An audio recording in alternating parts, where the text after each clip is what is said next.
Today's project is going to be installing a clutch into this SC300 with one of my GR700 transmission kits.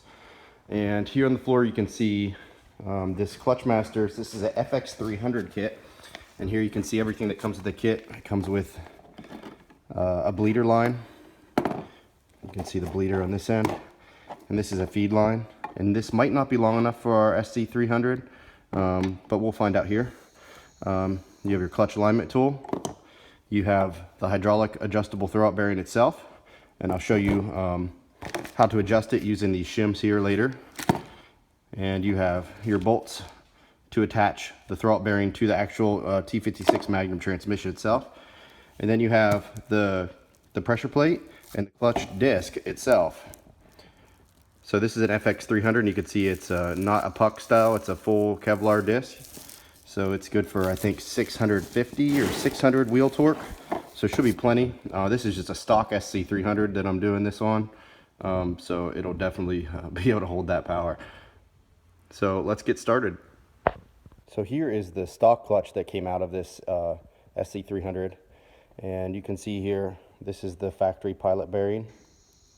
And this is going to be the bearing that is 2JZ sized on the outside for the flywheel, but on the inside you can see that our pilot is much larger for the T56 Magnum. So this pilot bearing is specific to the T56 swap. Then we're going to reuse our factory pressure plate bolts, and let's go ahead and get started by installing this pilot bearing.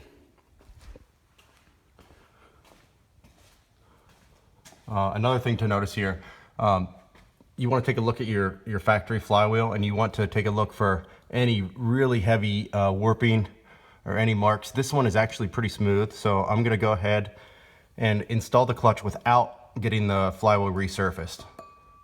So all we're going to do is going to put this pilot in here and get it set up and get it straight. And then I usually just take a socket that is about the size of the outer ring. Make sure you're not pushing on the actual ball bearing part here in the orange, but on the outside ring. So get a socket that's about that size, and then just tap it with a hammer until you get it flush with the inner ring here. So when installing the pilot bearing, here's a trick. Use the back side of a large socket. That way it has more surface area than the front side of the socket. So put the back side of the socket on the actual bearing and then tap on this side with the hammer. So here is the pressure plate and the actual clutch disc itself. And as you can see, there's a label on here, and it should be this way when you get it in the package, but it says flywheel side. So you want to make sure that your disc is oriented the right way when you put it into the car. So here you can see the pressure plate is installed, and I lined it up with the dowel pins, and I just put in 3 bolts just to hold it here in place so that it doesn't fall on me while I'm working. And I'm doing this with one hand since I'm holding my cell phone to do the video. But once you get those 3 bolts in place, and just to hold the actual pressure plate up, you're going to want to use your clutch alignment tool and slide that in the disc, and then get that in place so that it's holding your clutch disc in line, so that when you go to install the transmission, everything is straight. So we're going to leave this as it is now.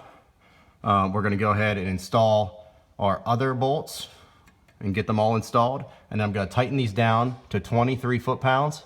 And then that's it as far as installing the actual clutch itself. So as far as clutch line goes, to get from the master cylinder down to the actual throwout bearing, you can see here, here's our factory line. And it's a hard line, which is great. And it runs up to the master, up around here where you can't see. But you can see how bad this fitting looks after so long of being on the car. This car, you know, is like 25 years old. So I don't really trust this anymore. I mean, you could get an adapter here and adapt this to a stainless line, but I don't like that fitting, and I don't feel like messing with hard lines. So I'm gonna run a new braided line, clear up to the master cylinder, and adapt up there, running down, and just use one single line, no middlemen like this guy here, points of failure, and just use one line. So I'm gonna go ahead and remove this factory line and everything that runs up to the master, and then I'll show you how to run a new line down. So this is your stock master cylinder, and as you can see, the line runs up and over your brake booster, and then down to where the trans would sit. So I'm going to be removing this line here with this fitting and then we will go ahead and install the adapter to go to an AN braided line. Another thing to note is that brake fluid is caustic to paint. Brake fluid will actually eat your paint, so you want to make sure that you put some paper towels under this so when you drip your brake fluid out, it doesn't get down in the paint and sit there forever and eat it up. So this is the clutch line kit that I actually sell through my site. It's a 44-inch line, and then it comes with this nice little 10mm banjo bolt with this adapter, which has a little extra length. I get the one that's longer to get you out away from the master to give you a little more room to work. So this goes from a 10mm banjo to a 3AN. Okay, now you can see that our line is permanently in. It's tightened down. Remember not to over tighten that 3AN fitting. You don't want to go too crazy with those. Then one thing to note is down here, down by the steering shaft area. I'm trying to show this here. You want to try to avoid that steering shaft. You don't want that line to be contacting that steering shaft.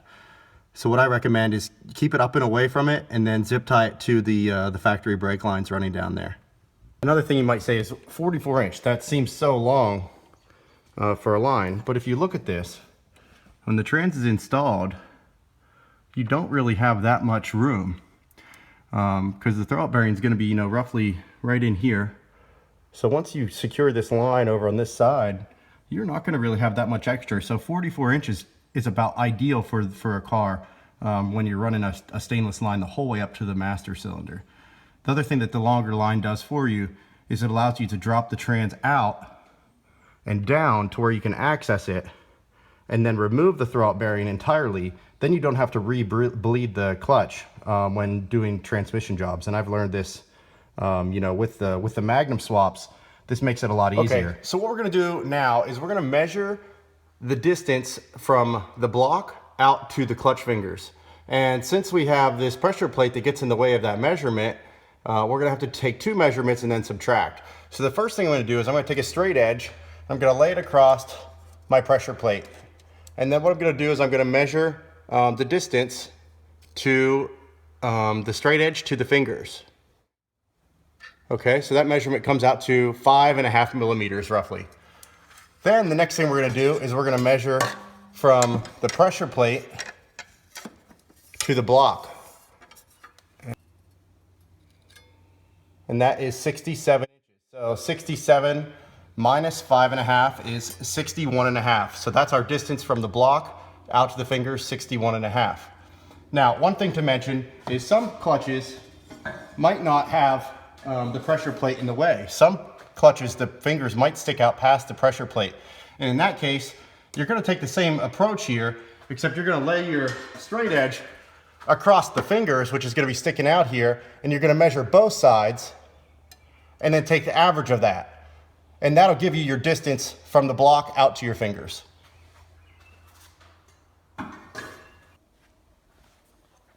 The next step in our process is to install this Clutch Masters hydraulic throwout bearing. And when you get it in as a kit, this bearing itself, this is what's going to ride up against the clutch fingers. This is what this is installed in here from the factory. So you'll want to pop that out, and then all we're going to do is take this bearing and install it onto the face of the transmission. Now, one thing to note is you want to have your feed and your bleeder line on the side, and your feed line is going to be on the bottom, and your bleeder line is going to be on the top. That way we get all the air out of the system. It comes up and out, the air comes out. So I'm going to go ahead and install this, and then we'll come back to measuring. So now that the hydraulic bearing is actually installed, what we're going to do next is install the shims.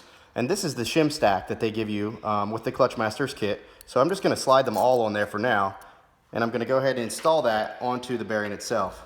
Okay, now that we have the bearing in place, now we need to measure from the face of the bell housing back to the bearing itself to get that distance. And then we're going to probably take out some shims to get us to the point where we're perfectly about 1/8 of an inch gap between this bearing and the face of the fingers. So I'm going to go ahead and just temporarily install this bell housing, because we're not going to put this bell housing on permanently. We're actually going to install the transmission with the bell housing not attached. So the bell housing is going to go up and get mounted onto the block, and then we're going to slip the transmission onto the bell housing.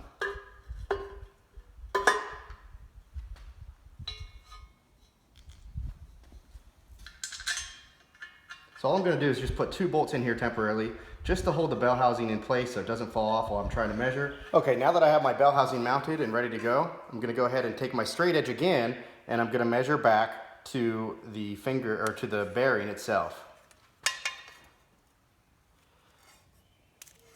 And remember, our measurement up in the car was 61.5 is where it would be just touching. So we want to be about 1/8 of an inch less than that. So with this guy here, we are measuring 62.26 millimeters. So right now we're about 1.2 millimeters distance away from the fingers on the clutch, which is actually pretty good. All right, so what I ended up with was removing 2 of the coppers, and that gave me the right height. So when I measured now, we are at